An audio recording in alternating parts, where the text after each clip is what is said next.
ladies and gentlemen, my next guest tonight is an Emmy Award-winning actress you know from The Practice, Legally Blonde, and 2.5 Men. Her latest show is The Chair. I was able to do that thing we talked about. I didn't think you were really... I was joking. I thought you were just pretending to joke, but we're actually serious. Good thing I didn't joke. You should kill him.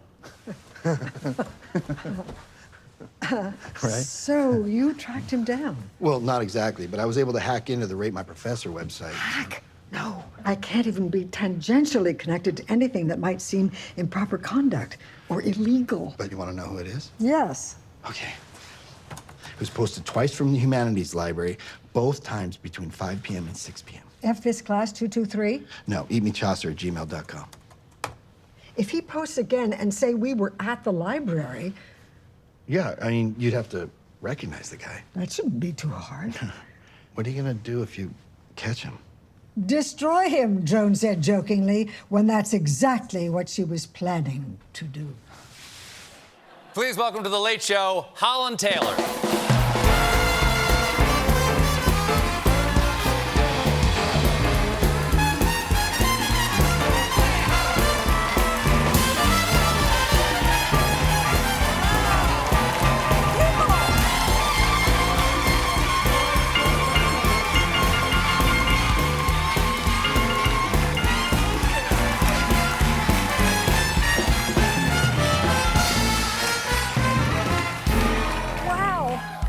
Lovely to meet you. I know you've been here before, but it was backstage when, when your partner Sarah Paulson has been on, but I haven't had a chance to meet you yet. You know, you're so much a part of my life that, I mean, I can't believe that we haven't sat and talked this way before. Hello. Hello. In fact, I want to pinch Charming. myself, except I think it'd be better to pinch you. Oh, that's very nice. That's It's a very better nice. experiment. Yep, Well, it's congratulations on the new show, The Chair. Thank We had you. Amanda Peet, Yes, I creator saw and that. producer, on Yes. recently. You play, and I got a glam shot of you here as your character, Professor Joan Hambling. There you go, looking red carpet ready, right there. Come on. That's an accurate professor look, I have to say. I think so. Is this based on anyone? Well, I based her behavior and her look on someone, not her character so much. I had a landlady when I first came to New York. I lived in a house. I had the top floor of a little house in the village.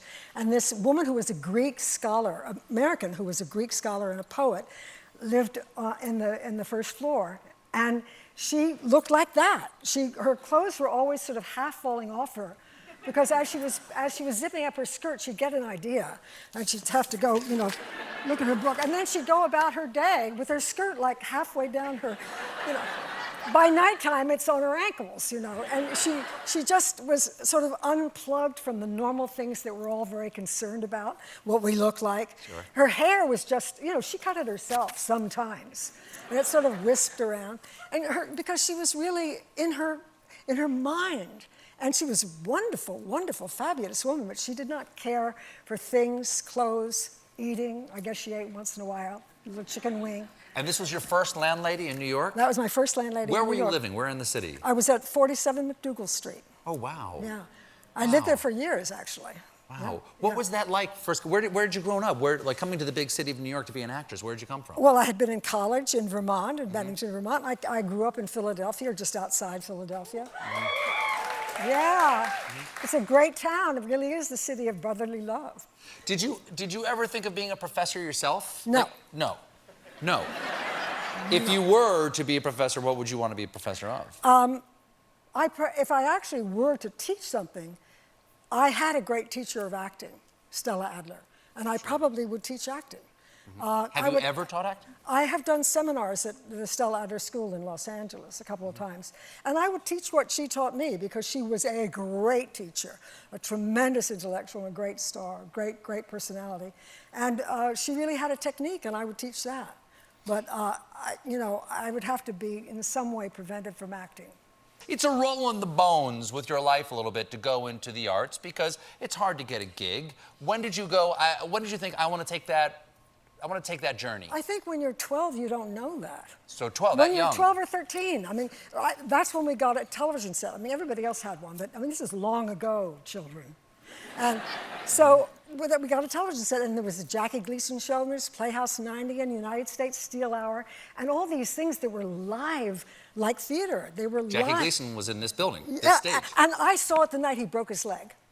He broke his leg in a skit and literally was pulled off behind a flat by cast and crew. I mean, broke his leg. So anyway, that was very exciting, and I thought. I want that. But I mean, there were literary dramas on these Playhouse 90 things. Sure. And that's when I saw people acting. You know, I guess I was 12, 13. And Like I Patty thought, Chayefsky, I'm those gonna kind of do, yeah, things, serious stuff. Yeah. So that's when I thought I would do it. And when you're young, you're an idiot. I mean, you don't know anything. So I just figured, well, I'm going to do that. And there were books about great theatrical people like the Luntz. You don't even know these, you know, the Paramount. You do? Sure. Okay. And I would We're read, having the Fontaines on next week.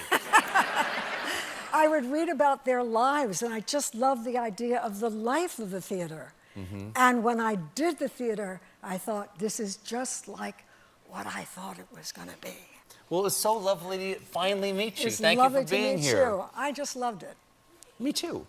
The Chair is streaming on Netflix now. Holland Taylor, everybody. And that's it for The Late Show. Tune in tomorrow. My guests will be Sarah Paulson and Casey Musgraves. James Corden is next. Good night.